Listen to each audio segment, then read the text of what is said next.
Bonsoir. Bienvenue à toutes et à tous au Maïf Social Club.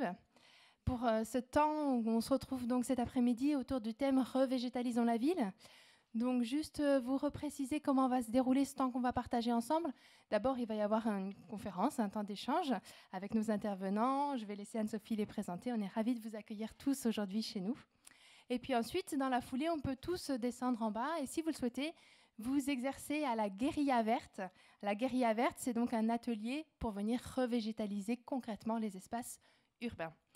Vous dire aussi que la nouvelle programmation du Maïf Social Club a été mise en ligne hier. Je parle de nouvelle programmation parce que c'est pour la période qui nous amène de janvier à avril 2018. Voilà. Certains événements se remplissent très vite, notamment les ateliers. Donc si c'est quelque chose qui vous intéresse, je vous invite à y aller assez rapidement. Sur ce, je laisse la parole à Anne-Sophie Nouvel et je vous souhaite à tous et à toutes une belle après-midi. Merci Chloé, bonjour à toutes et à tous. Je suis ravie d'être là avec vous aujourd'hui pour animer cette troisième conférence du cycle Agoramania.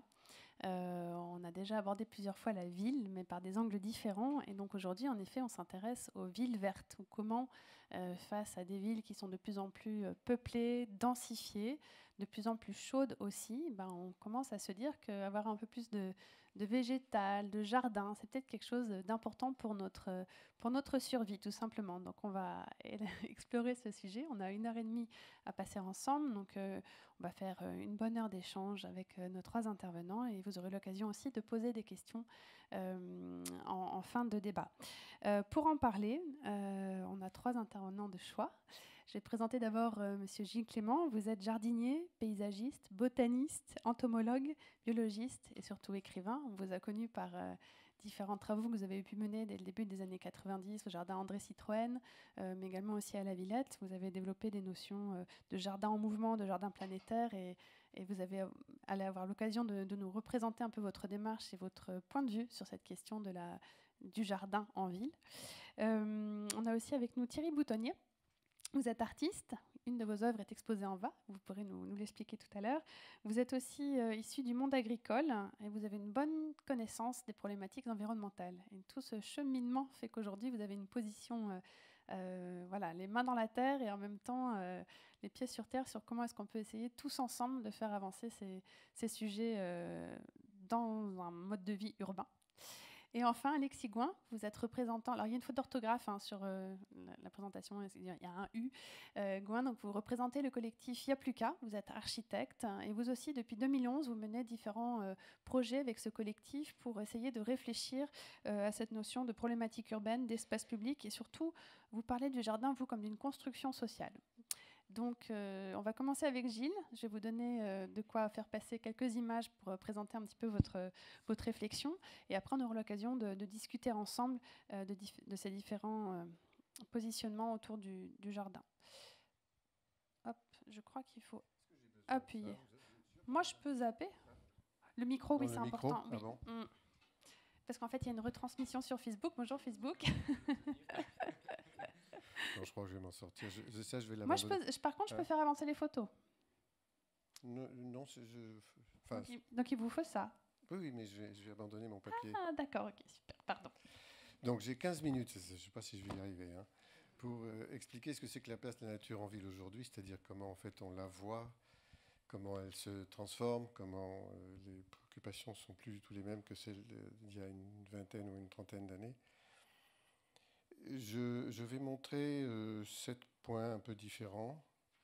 Un qui est en rapport avec la tradition de la place de la nature en ville. Un qui focalise sur l'arbre ou la plante elle-même. Et là, on est vraiment dans un autre rapport. Ça n'a absolument plus rien à voir. La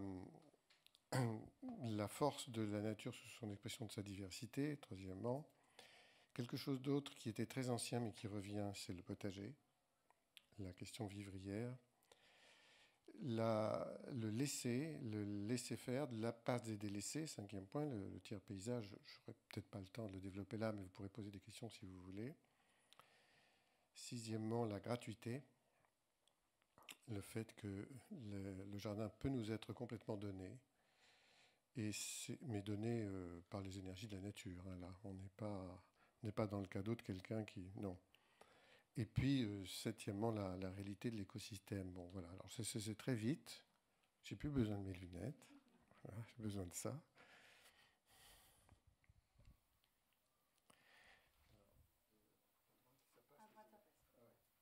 Voilà. Alors, j'ai choisi de commencer par cette image-là parce que on est c'est en rapport juste avec ce que vous venez de dire. Je te bouche la vue? Non. On est dans une ville où les gens ne respirent pas l'hiver. C'était Ulaanbaatar, où il y a 5 centrales au charbon, où il fait moins 50 à certaines périodes, où les gens habitent avec des grandes difficultés, quelquefois descendent dans les yourtes parce qu'il fait plus chaud dans leurs bâtiments traditionnels que dans leurs maisons construites par l'industrie chinoise aujourd'hui, et où la place de la nature pose des questions pour eux. En fait, ils cherchent à savoir plutôt comment on respire. Il ne faudrait peut-être pas polluer pour ça, parce que c'est ça qui les en empêche. Hein. C'est très dur. Et la masse naturelle qui apparaît ici, elle est contestée par la ville en disant non, ça ne fait pas bien, ça ne fait pas propre. Ils n'ont pas mesuré le fait que c'était aussi une usine à produire de l'oxygène. Leur dispositif, il est celui de la tradition avec la confortation de l'alignement. Alors ça, c'est vraiment ce qu'on avait autrefois et qu'on a toujours partout. On aligne des arbres, on met des fleurs au pied quand on peut. Là, c'est des cosmos chez eux.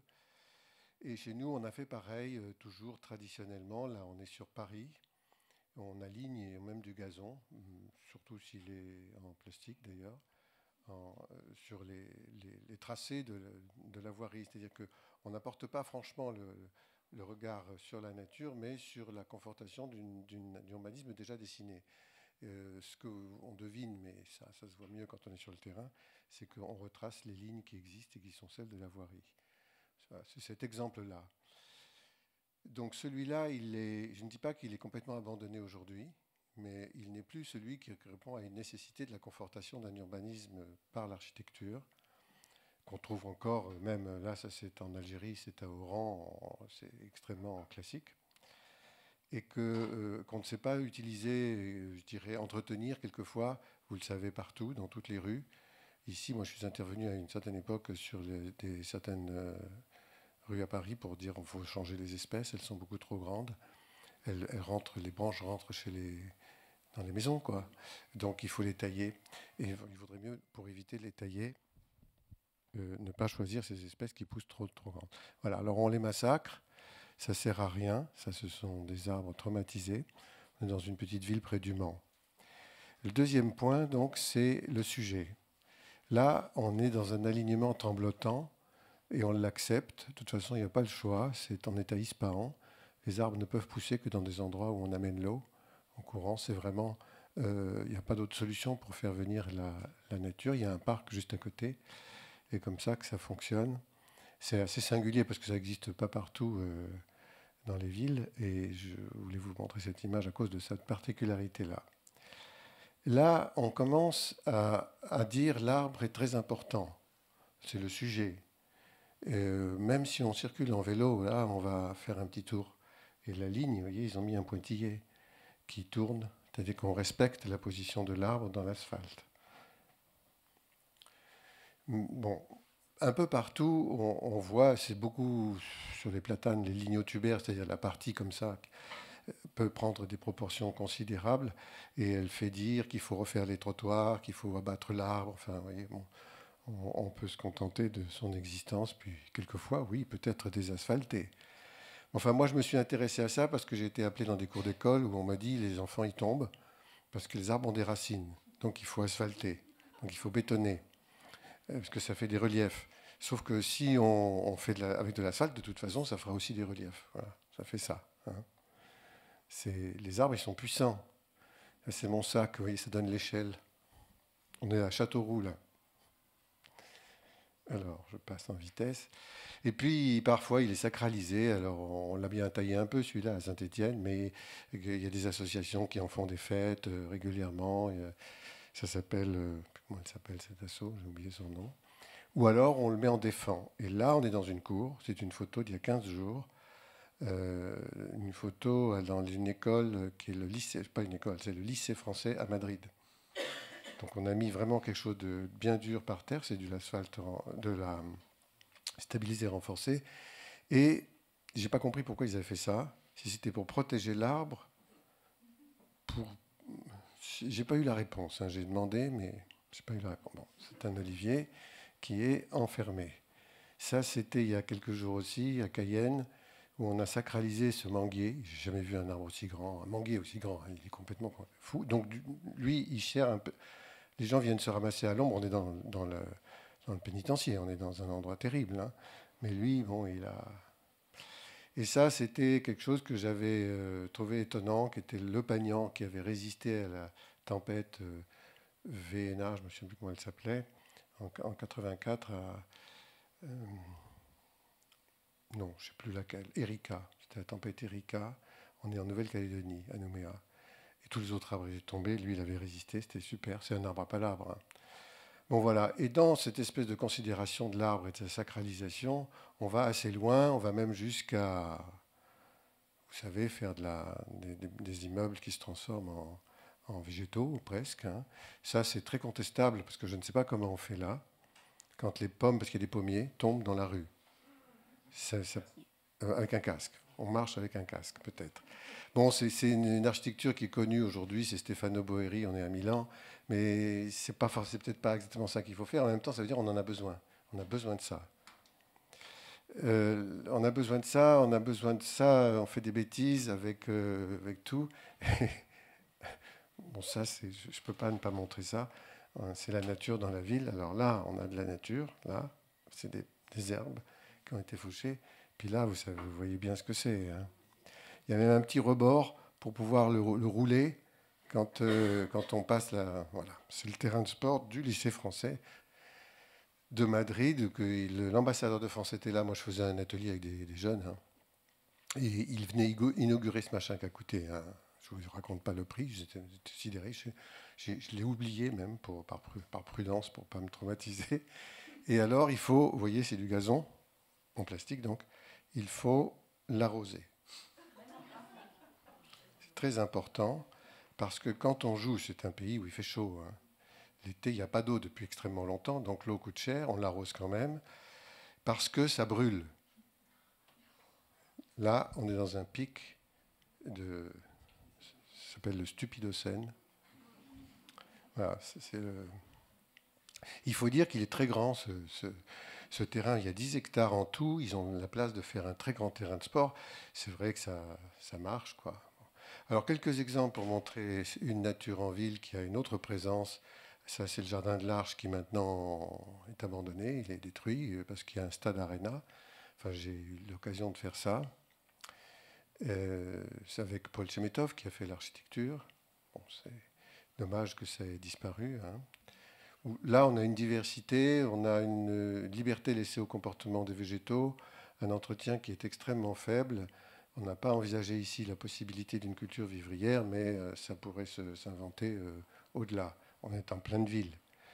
Ça, c'est à Bruxelles, où on a fait un peu la même chose avec une proposition d'un escalier qui est fendu à plusieurs endroits, de façon à ce que la végétation puisse s'y installer, et avec une gestion différenciée sur les bords, vous voyez, partout d'ailleurs. Hein. C'est-à-dire que, bon, là, on fait tout en bio, bien entendu, mais ça a été difficile pour les jardiniers de changer de modèle culturel et de dire on va faire la gestion que vous nous recommandez, qui est de respecter ce qui arrive et de finalement changer les formes à mesure des saisons, parce qu'eux, ils étaient habitués à autre chose. Puis finalement, ils l'ont fait, et ça marche très bien. Hein. Donc ça s'appelle l'escalier jardin à Laeken en Belgique.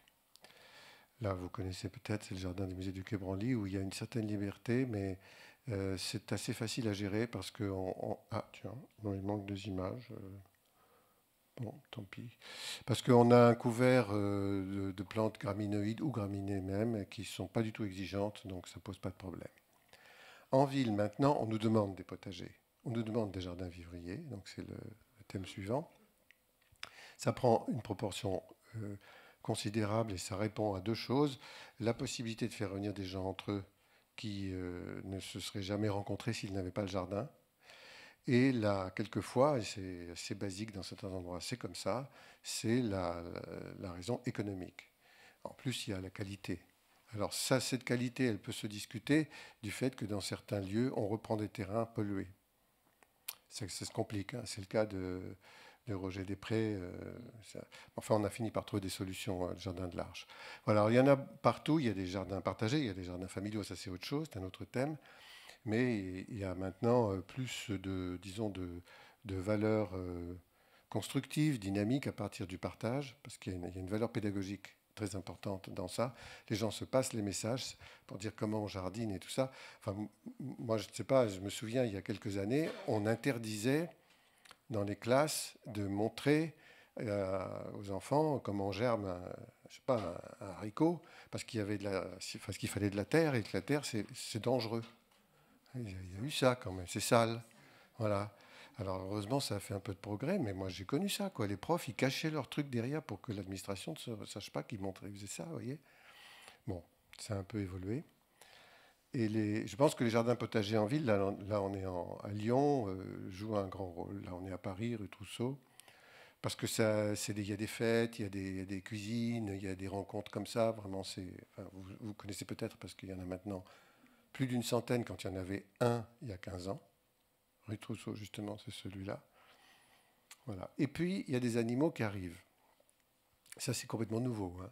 On nous demande de gérer, mais aussi il y a la possibilité d'accéder à des modes de gestion par la tondeuse biologique, on va dire, qui ne fait pas de bruit, qui apporte de l'engrais en même temps, vous voyez, c'est pas mal. Et c'est les moutons, hein. Alors, il y a Olivier Marcouillou, ça c'est lui qui a des moutons et qui fait pas mal de choses dans toute la région parisienne. Il y a Rémi Janin, hein. Rémi et Pierre Janin. Voilà, tu les connais, hein. Oui, je travaille avec eux. Rémi Janin vient d'écrire un livre qui s'appelle La ville agricole, quand même complètement nouveau, hein. C'est un truc qu'on n'attendait pas il y a quelque temps. Donc ça, c'est des photos que j'emprunte à son ouvrage qui s'appelle La ville agricole. Sur une propriété de leurs parents, les deux frères, un est architecte, l'autre paysagiste, ils ont repris ce territoire, ils ont fait un projet paysager, artistique, économique, avec une production-distribution locale, écologique, tout est en bio, pédagogique, on peut avoir des cours, enfin c'est un parc ouvert au public, donc c'est sociétal, c'est vraiment intéressant. Enfin, je termine avec le laisser-faire, la gratuité. Les plantes qui arrivent toutes seules, il y en a plein, partout. Il y en a aussi qui sont aidées par les habitants, hein. Ça, c'est fréquent maintenant d'arriver à planter dans une fissure, on le fait soi-même. Ça, c'est aussi à Lyon, et il y a des gens qui ont aidé. Mais dans certains cas, on laisse faire complètement. Ça, c'est une pédagogie sur le tiers paysage. Je ne vais pas donner toute l'explication du concept, mais si vous voulez, je vous le dirai. Où là, sur des plantes, un sol complètement... il n'y avait rien, quoi, parce qu'il doit être épais de même pas 10 cm, il y a des cailloux, il n'y a pas grand-chose. Tout ce qui arrive est relevé botaniquement. Il y a un prof qui donne, c'est lui, là, Philippe Ferrard, et les étudiants sont ceux du lycée Jules Rieffel à Nantes, et ils font 3 relevés par an, et ça passe d'une promotion à l'autre. Et comme ça, on a aujourd'hui un relevé de l'état de la reconquête d'un sol nu vers quelque chose qui pourrait devenir un jardin. On fait la même chose sur de l'asphalte à Cnos sur 1 hectare. Là, c'est la prise de terrain. On est carrément, même un peu hors contexte légal, parce qu'on n'avait pas l'autorisation de le faire. Enfin, finalement, la ville a été d'accord. Ça, et pareil, hein, on est toujours à Lecce, c'est Cnos, et de l'autre côté de la ville, là, on est sur la carrière Borgo San Nicola, où ils ont construit la ville à partir de toutes ces pierres ici, qui sont devenues une immense friche. Et aujourd'hui, en faisant une espèce de labyrinthe, enfin, une sculpture dans les ronces, on est arrivé à faire revenir la population qui habite les immeubles d'où j'ai pris la photo. Donc c'est une question de regard, de changer le regard sur ce que c'est qu'une friche, qu'est-ce qu'on peut en faire, etc. Et ça, c'est des jardins gratuits, entre guillemets, hein, parce qu'il faut quand même intervenir dessus. Sinon, on ne pourrait pas passer là-dedans. On a aussi planté quelques arbres dans le roncier qui vont faire une... Et ça, c'est Nantes, avec un gros problème, parce qu'il était question de construire ici, de faire des immeubles. Tu connais la carrière Meuse-Misérie, non? Et c'est un très bel endroit, hein. Le jardin, il est tout fait, c'est gratuit, on nous a donné ça. Vous imaginez, il est abandonné depuis plus de 20 ans, alors ça fait ça, quoi. Il suffit d'arranger un tout petit peu et tout est prêt. Sauf qu'il faudrait enlever ça. Vous voyez? là. Alors lui, il est un peu... Ouais, là-bas. Non, mais ça va encore, il est un peu loin. Mais celui-là, et celui-là, il est un peu sacré parce que c'est NBIC qui a fait du béton armé pour la première fois, je ne sais pas quand. Alors moi, j'ai proposé que on en garde un petit bout, quoi, un petit bout comme ça, là. On enlève tout le reste, ça aussi, ça c'est facile. Et puis qu'on dise c'est NBIC. Et bon, non. Finalement, ça s'est soldé parce que ça a évolué. Hein. Vous voyez, ça c'est beau, hein. Il y a des trucs là. Ça s'est soldé par un projet. Moi, c'était le mien, c'était celui-là. On faisait l'esplanade NBIC. Hein. Puis on arrive en bateau, là. Voilà. Ça s'est soldé par l'arbre au héron. Ils vont mettre l'arbre au héron. Ils ne vont pas construire. Ils vont mettre un objet artistique et garder le jardin. J'ai encore 1 minute. Bon, excusez-moi, je vais un peu. Changement climatique. Ça, c'est à Tokyo. On ne peut pas. Ah bon, il manque des trucs, mais c'est pas grave. Changement climatique, il y a des végétaux qui arrivent, on ne sait pas lesquels. La question de la plante étrangère qui arrive pour des raisons qui sont... on les a transportées, ou alors elles sont arrivées par elles-mêmes. Ça crée des problèmes. On dit c'est une plante envahissante, invasive, sous prétexte qu'elle vient d'ailleurs, ça ne veut rien dire du tout. Ce qui se fait, ce qui se crée, ce sont des écosystèmes émergents qui sont issus de ces rencontres. Si elles vivent là, c'est qu'elles le peuvent et c'est tout. Donc la complexité de ce jardin, qui est un jardin de sciences naturelles en fait à Tokyo, elle s'est agrandie énormément ces dernières années sous l'effet de ce changement, avec en particulier un palmier qui ne devrait pas être là pour des raisons climatiques et qui l'est. Parce que voilà. Donc la question du brassage planétaire, elle est partout et elle est rarement correctement traitée à mon avis, parce qu'elle n'est pas comprise. En fait, les arbres et les plantes qui étaient là, qu'on voit là et qu'on dit être indigènes, ils n'étaient pas là il y a 5, 6 ou 10 000 ans. Donc ça ne veut rien dire. Je termine juste par cette image qui indique le fait qu'une plante n'est jamais isolée. Elle est liée à une autre. Quelquefois même, elle est en conversation avec une autre par des histoires de chimie, de gaz, de connexions diverses. Là, elle est directement liée aux oiseaux. On est obligé de le voir. Là, c'est pour ça que je la montre, c'est parce que de façon visible, on voit ce que c'est qu'un écosystème. Donc forcément que le travail de l'oiseau qui vient ici aura un rôle sur les graines qui vont s'échapper, qui vont tomber, qui auront passé dans son tube digestif, qui auront vu la dormance des graines levées par l'action de l'acide, qui n'auraient jamais levé sans ça, etc. C'est le rôle des oiseaux dans beaucoup de cas. Et ça se passera au pied du palmier, vous voyez. Donc on a l'image visuellement, comme ça, dans l'espace, de ce que peut être la complexité d'un écosystème. Voilà ce que je voulais dire. Merci beaucoup. On va continuer ce voyage maintenant avec Thierry Boutonnier, parce qu'à votre manière, vous aussi, vous permettez d'en mettre du végétal dans le béton, en tout cas de façonner les choses autrement, et avec une démarche, j'ai envie de dire, qui est un petit peu complémentaire, mais vous pourrez en débattre ensuite. Bien, bonjour, merci encore pour votre invitation. Donc, comme il a été dit, revégétalisant la ville, on pourra se poser la question de pourquoi elle n'était pas végétalisée avant. Bon. Un extrait de l'hypothèse Gaïa, très important, sur la question de la domestication de notre planète à travers les questions de la géo-ingénierie. Je fais partie d'une génération, donc celle qu'on qualifiait de future, à qui on continue à mentir. C'est-à-dire on nous fait croire qu'on se donne tous les moyens pour pouvoir changer. Changer dans une situation où, on le sait, des crises et des crises ne cessent de s'accumuler du fait de, entre autres, cela. Alors pour moi, la ville, c'est ça. C'est-à-dire que je suis fils et frère d'éleveurs laitiers, et la manière dont on traite les vaches, c'est la manière dont on se traite soi-même. Et du coup, quand j'ai présenté ces objectifs de production laitière aux vaches de mes parents, et que je leur montre les corrélations entre leur cycle sexuel et le productivisme, à ces fêtes de Noël, on comprend comment la démographie est un enjeu discutable. Voilà, donc comment être urbain avec les non-humains ? Tout d'abord, prenez racine. Donc c'est un peu le projet phare qui m'a permis de faire comprendre un peu au-delà de mon rayon d'action. Donc cette notion de sculpture d'action, sculpture sociale, elle est héritée de Joseph Beuys, artiste allemand. Comment développer de la puissance d'agir à travers la question de la créativité. Donc là, j'ai un ouvrage, on pourra en reparler tout à l'heure, où il parle de cette importance de développer la créativité en chacun. et que c'est cette capacité d'agir chacun qui est importante à développer pour permettre peut-être des changements possibles. Alors, du coup, j'ai proposé à Mermoz, grâce à un portage de la MJC, la ENEC Mermoz, donc la personne notamment de Géraldine Lopez, on a développé une pépinière urbaine. Alors en gros, les arbres sont parrainés par les habitants. On a rencontré ces habitants durant un projet de rénovation urbaine. On a demandé à un artiste, en gros, d'accompagner les transformations, et sauf que c'est des financements annuels, alors que c'est des projets de transformation très lourds et longs. Et moi, je voulais qu'on nous prenne au sérieux, l'artiste comme les habitants, sur cette question de qu'est-ce que ça veut dire d'accompagner les travaux. Quand il n'y a aucun problème à financer du béton et de l'asphalte pendant 5 ou 6 ans, qu'est-ce qu'on fait des habitants qui, eux, vivent les travaux pendant toute cette durée. Donc, j'ai proposé un projet de parrainage d'arbres. Ces arbres ont été plantés durant le chantier, dans le quartier. Et ils ont été l'enjeu d'un grand travail de négociation entre la maîtrise d'ouvrage et la maîtrise d'œuvre. Ces arbres diplomates ont développé une sorte de maîtrise d'usage. Ils ont été quelque part les tuteurs des habitants.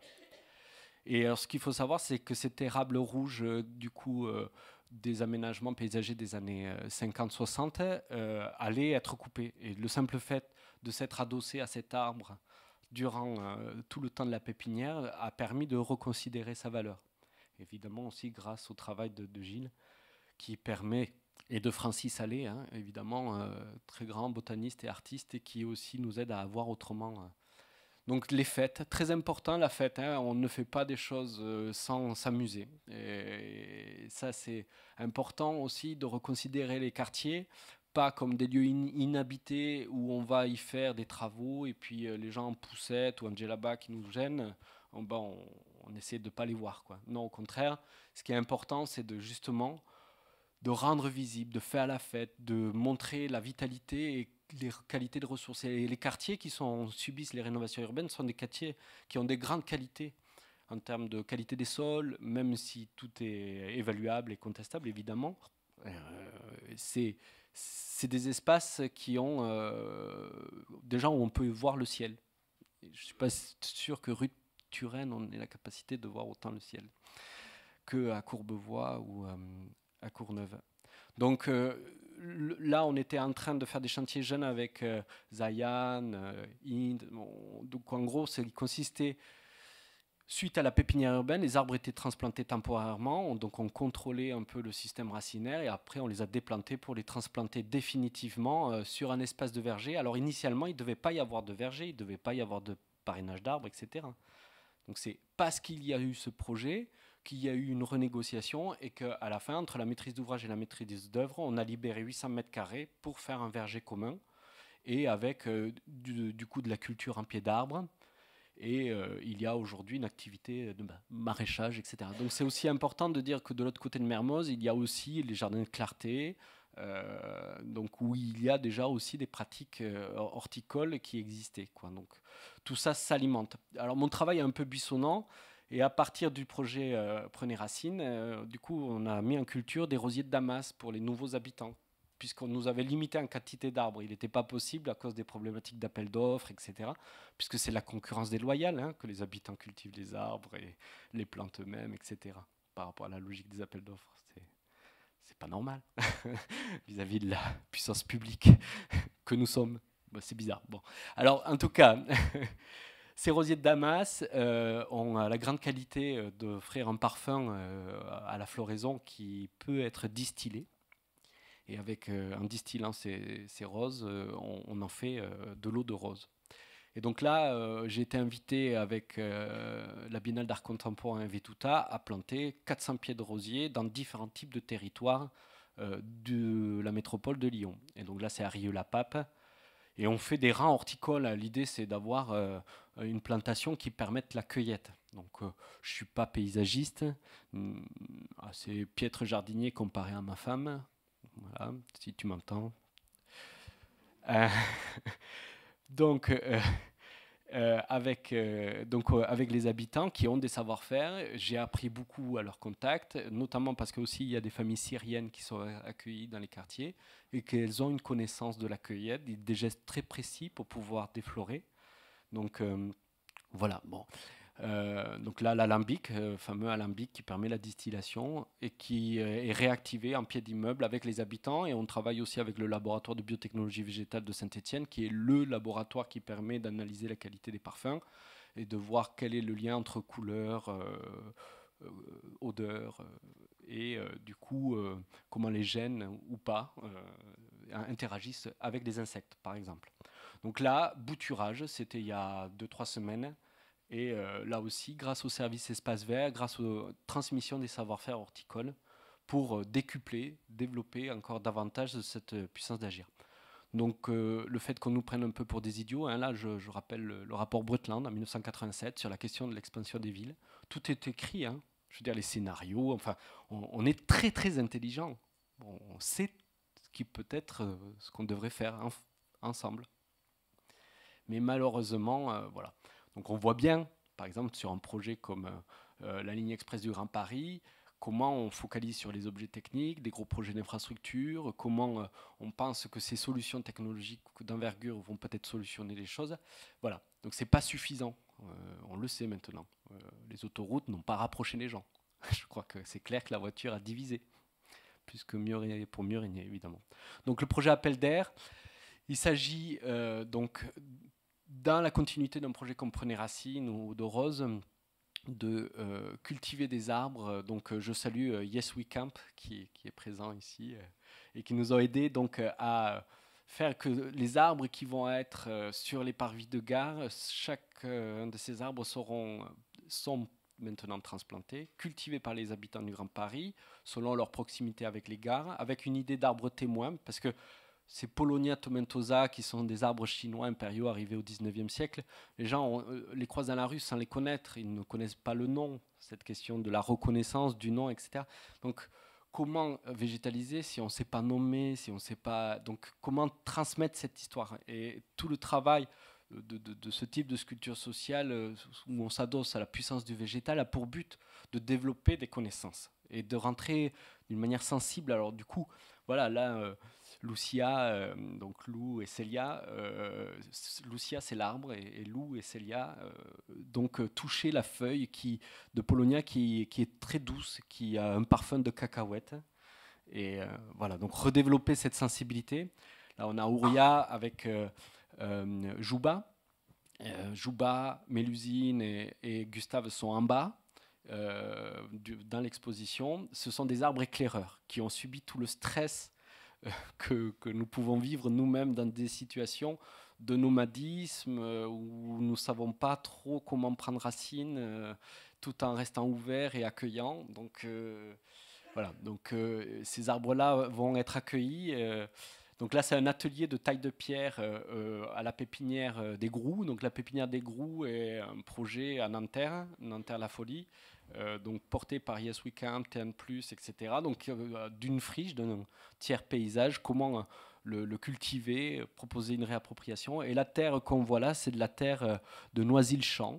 Donc dans le cadre d'excavation des tunneliers, la terre végétale qui aura peut-être encore des qualités, encore des choses à transmettre, eh bien cette excavation, au lieu de faire trop de kilomètres, elle en a fait un peu jusqu'ici à Nanterre.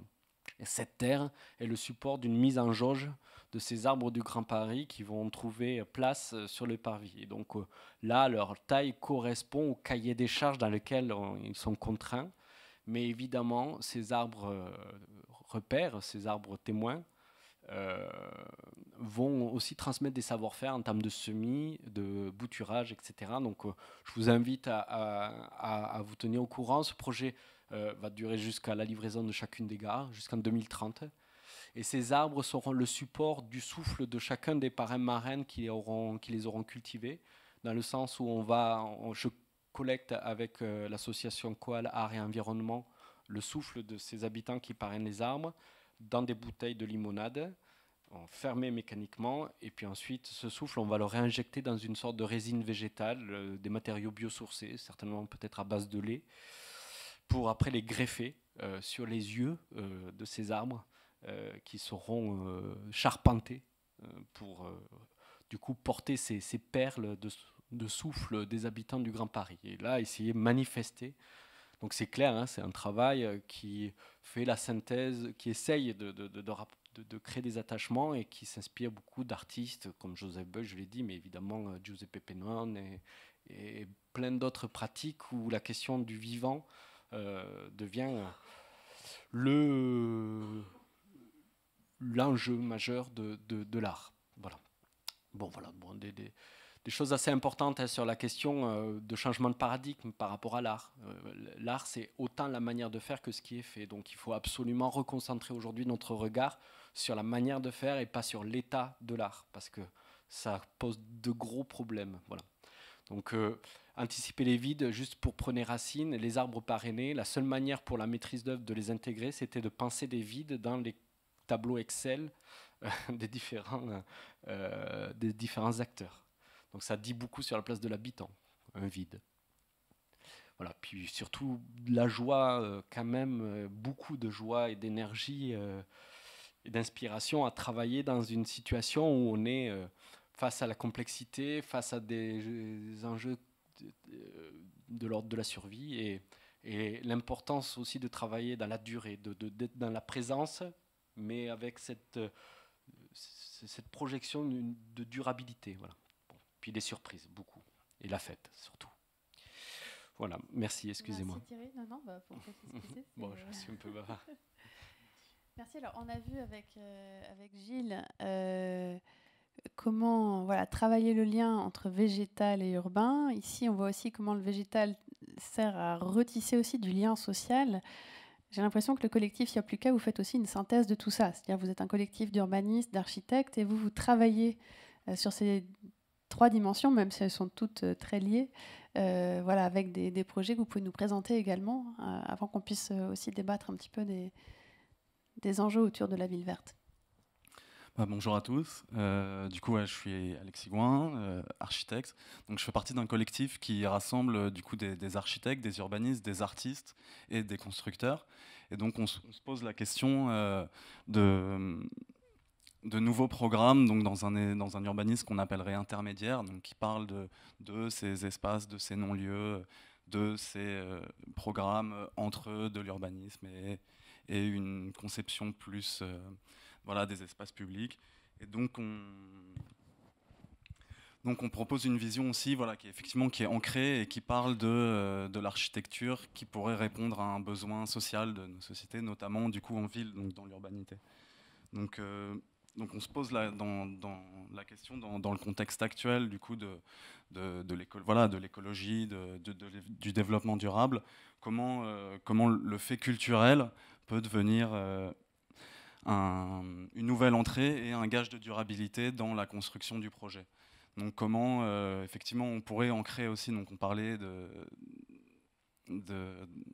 d'économie, de social, d'écologie, mais comment le fait culturel pourrait transmettre et faire passer cette idée de cette nouvelle construction urbaine.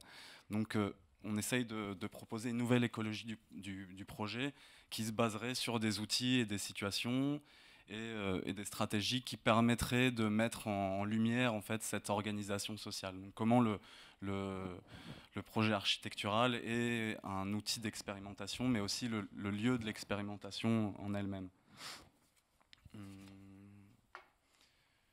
Du coup, fort de cette expérience de construction depuis quelques années, on s'est rendu compte que le jardin est vraiment du coup l'outil de construction sociale, donc un endroit où s'échangent des pratiques urbaines, comme on a pu le voir dans les discussions, et c'est aussi un endroit où d'une architecture située, du coup, qui utiliserait du coup les ressources locales, donc qui soient des ressources en matériaux, comme on a pu le voir, des terres, mais aussi des ressources sociales. Donc, qu'est-ce que savent faire les habitants, que savent faire les acteurs dans ces territoires. Donc effectivement, le jardin, c'est un programme transversal qui s'appuie sur donc un support qui s'appuie du coup sur différents types de programmes, donc la ville en transformation, on a pu le voir, les espaces publics, des équipements, mais aussi c'est un travail qui peut être amené sous différentes sous différentes actions. Donc effectivement, comme on a pu le voir, des installations artistiques, des installations paysages, des workshops, des recettes aussi, des manières de transmettre ces pratiques-là. Et effectivement, le contexte est un espace de ressources, donc on a vu les ressources humaines, les ressources naturelles, mais aussi voilà, des matières et des compétences. Donc on pense que le jardin est un peu l'endroit où on peut plasmer ces différents types d'organisations. Donc l'idée, c'était de vous présenter un peu ce soir différents résultats un peu d'expérimentation autour de la construction de jardins et montrer comment, dans différents cas, cette construction peut s'organiser. Donc le premier exemple, du coup, c'est notre jardin. Donc c'est le jardin de notre bureau. Donc une petite parcelle assez compliquée qui se divise entre deux propriétaires, donc la ville et un bailleur social. Donc là, l'idée, c'était de construire l'espace de production, donc comment, donc le workshop, comment, donc dans notre pratique, on reçoit beaucoup d'étudiants, de jeunes professionnels, et donc l'idée, c'était de dire comment ce jardin pourrait être construit sur quelques années et être un lieu d'expérimentation. Donc, dans un premier temps, on a construit la terrasse, puis la serre, puis le jardin à côté. On voit aujourd'hui, il y a quelques bananiers qui ont aujourd'hui été plantés. Il y a quelques mois dans le jardin, maintenant qui font à peu près un mètre de haut. Donc voilà, on voit comment ce jardin est l'endroit de rencontre aussi entre des pouvoirs publics et des habitants. Donc on voit là les travailleurs de la mairie qui sont en train de défricher des buis qui seront ensuite utilisés du coup pour pailler du coup, pour pailler du coup le jardin. Et du coup maintenant, ce jardin est une pépinière qui une pépinière qui réunit une trentaine d'arbres à peu près qui ont la vocation du coup d'être replantés sur la dalle qui est juste à côté, donc un urbanisme de dalle avec voilà, des jardins hors sol. Et donc, voilà, donc, comment ces quelques mètres carrés sont la base d'une organisation et de projets du coup à plus grande échelle. Donc ça c'est un jardin de particulier, donc c'est une ancienne friche automobile, donc un bout de casse automobile. Donc l'idée c'était donc c'est une parcelle non constructible. Donc l'idée c'était de proposer un équipement sur cette parcelle non constructible. Donc comment s'affranchir des règles d'urbanisme. Donc voilà, comment on fait un espace qui peut accueillir du public mais qui n'a pas forcément fermé. Du coup comment on arrive à jongler du coup entre ces règles d'urbanisme pour pouvoir créer ce genre d'espace qui du coup rassemble un compost collectif, des toilettes, enfin voilà, un certain nombre, une cuisine, un jardin et un endroit de convivialité. Donc l'ensemble des matériaux du coup viennent de chantiers. Donc là on est à Ivry-sur-Seine, donc dans le sud de Ivry, Ivry-Port. Donc ça parle aussi de ces matériaux, de la disparition de l'industrie dans nos villes et comment on peut requalifier ces matériaux et ces espaces pour créer de nouveaux lieux de rencontres sociales. Donc voilà. Donc l'idée aussi, c'est comment le jardin peut créer une urbanité et comment du coup, en créant cet écrin, on peut repenser des règles de relation et du coup, voilà, comment on crée aussi une façade. On parlait d'alignement tout à l'heure. Comment ne vous inquiétez pas, on va peut-être les mettre derrière. J'ai l'impression d'avoir un arbre qui perd ses feuilles. Donc, jardin collectif. Donc là, on est sur une autre organisation, du coup, comme on en parlait tout à l'heure, de jardin participatif. Donc là, c'est un groupe de colocataires, donc une association de locataires, qui s'est organisée, qui a commencé à chercher des financements et des subventions, donc qui utilise les outils administratifs pour aménager leur jardin. Donc ils avaient besoin d'une terrasse, donc un endroit de rencontre et de réunion. Et donc l'idée, c'était donc ils sont organisés. Donc à l'intérieur du groupe d'habitants, il y a aussi des techniciens, des paysagistes. Donc ils avaient aussi cette vision, mais je pense qu'aujourd'hui, on est aussi à l'heure des autoproducteurs et de l'autoproduction. Et donc ils ont cherché des financements, ils ont rencontré l'école de paysage, appelé des paysagistes pour leur dessiner un projet. Et donc nous, on venait pour intervenir pour la partie réalisation et co-construction du coup avec les habitants. Donc là, on voit des jeux pour enfants donc, qui ont été notamment dessinés par les paysagistes et les enfants qui allaient les utiliser. Et voilà, on voit aussi que le temps du chantier, le temps de l'élaboration de ce projet sont aussi du coup le temps d'un échange, d'une transmission de savoir-faire, savoir-vivre aussi. Donc on voit voilà, transdisciplinarité, comment l'ensemble de ces... Donc il y a une partie du bois qu'on voit qui est sur cette photo, qui vient de la démolition de la façade lors du réaménagement des logements autour. Et donc c'est des anciens bois de façade qui ont été réutilisés pour l'aménagement du jardin. Donc on voit comment des matériaux industriels aussi, voilà, toutes ces énergies, ces ressources locales servent à créer des espaces de convivialité et d'échange. Voilà.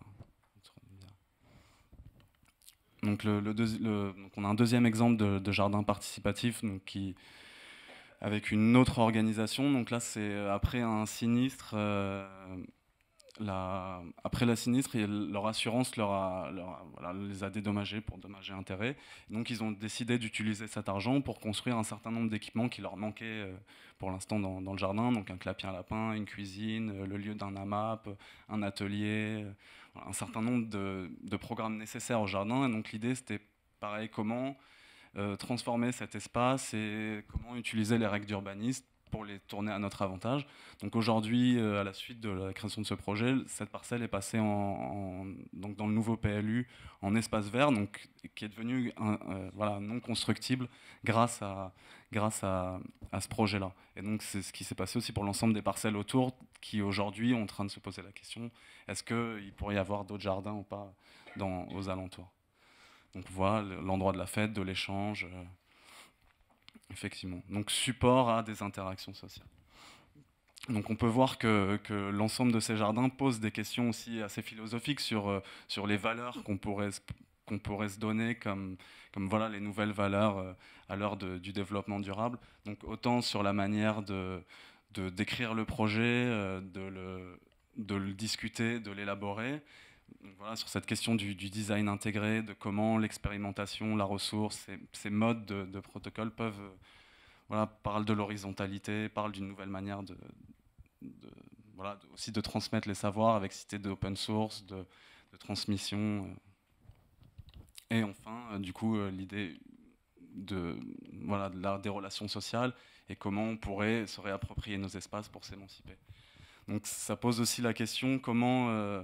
Est-ce que donc on a vu un large panel de pratiques et de différentes manières d'aborder cette question de la revégétation en ville. Et on pourrait se poser la question, est-ce qu'à une échelle plus large et du coup à une échelle plus régionale, est-ce que l'ensemble de ces pratiques tenterait pas de dessiner une nouvelle esthétique aussi par le fait de ces nouvelles techniques qui sont utilisées pour redessiner les jardins. Donc on peut parler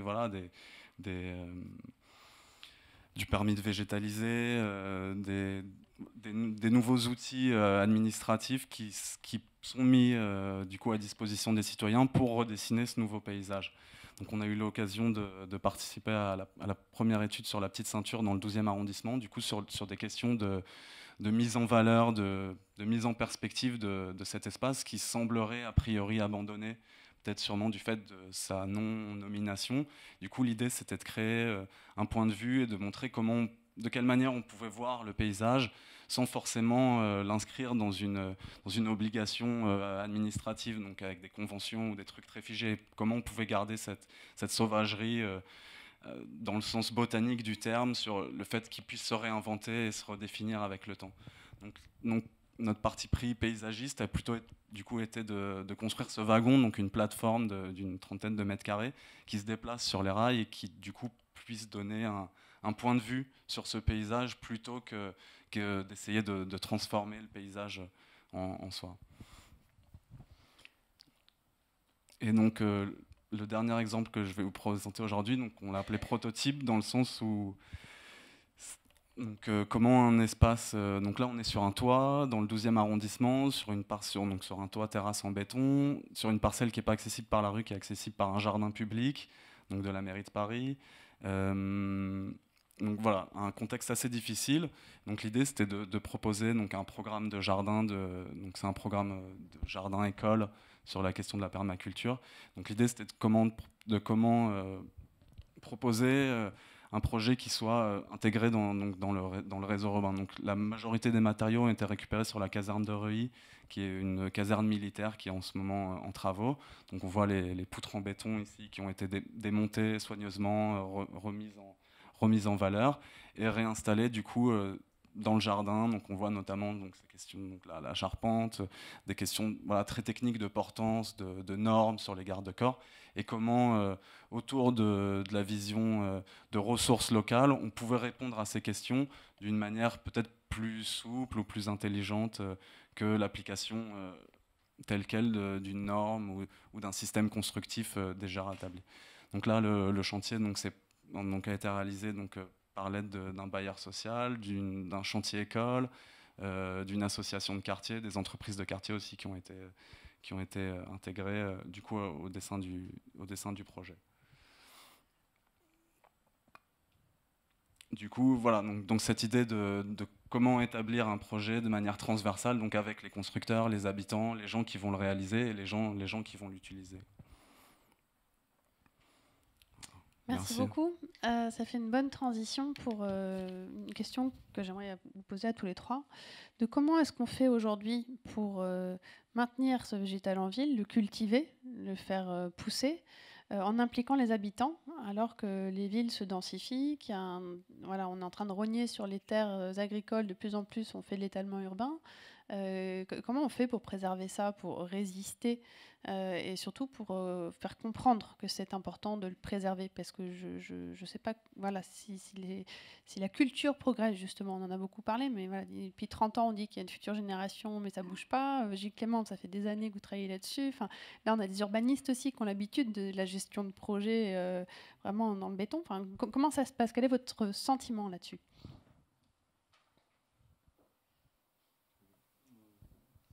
Bon, alors, dans la question, il y a terre agricole. Bon, juste quand je disais tout à l'heure avec la vache, pour moi la ville c'est ça, il faut bien rappeler que la manière dont on domestique les terres, hein, quelles qu'elles soient, où qu'elles soient, sont assujetties à un régime, à une prédation qui est soumise à des représentations et tout à fait urbaines.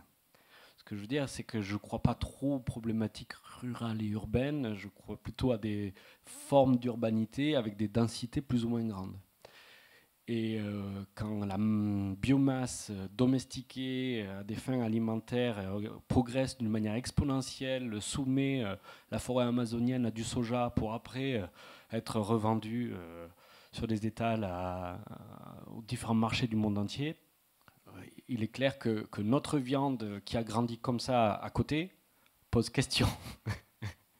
Donc, soyons bien clairs, c'est que la problématique des terres dites agricoles est très complexe et on ne doit surtout pas être dans une forme d'Arcadie d'une campagne qui serait à nos portes et qu'il faudrait préserver ou sanctuariser.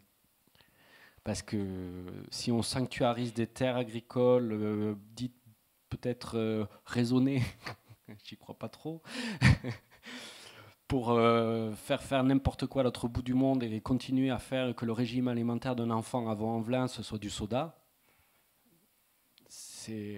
Donc c'est un travail très complexe, global et intégré à chaque niveau. Mais en tout cas, c'est clair que ça passe par l'assiette.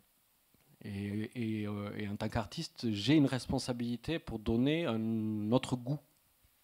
Voilà. Donc, je répondrai plutôt à ce niveau-là, multiscalaire. D'accord.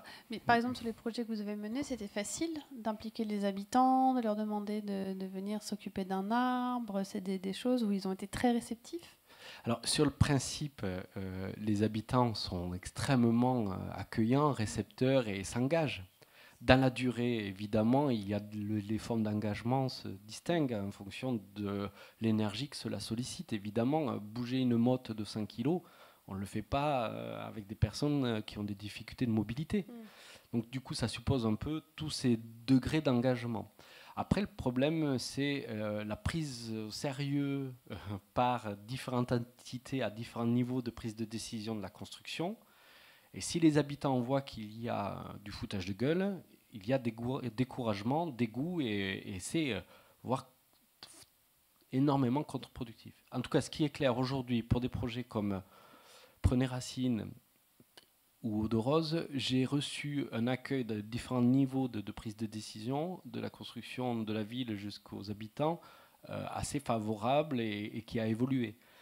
assez favorable, je dois le dire, et l'auditoire le représente aussi, du fait de la féminisation des différents niveaux de prise de décision. Alice Cohn-Jansen, Géraldine Lopez, Mabrouka, ce sont des personnes qui ont, ou Anne-Laure Giroux de l'agence Anne-Laure Giroux-Timbourcier, ont été tous très favorables et accueilli le projet dans cette idée d'indétermination, d'accompagnement, etc.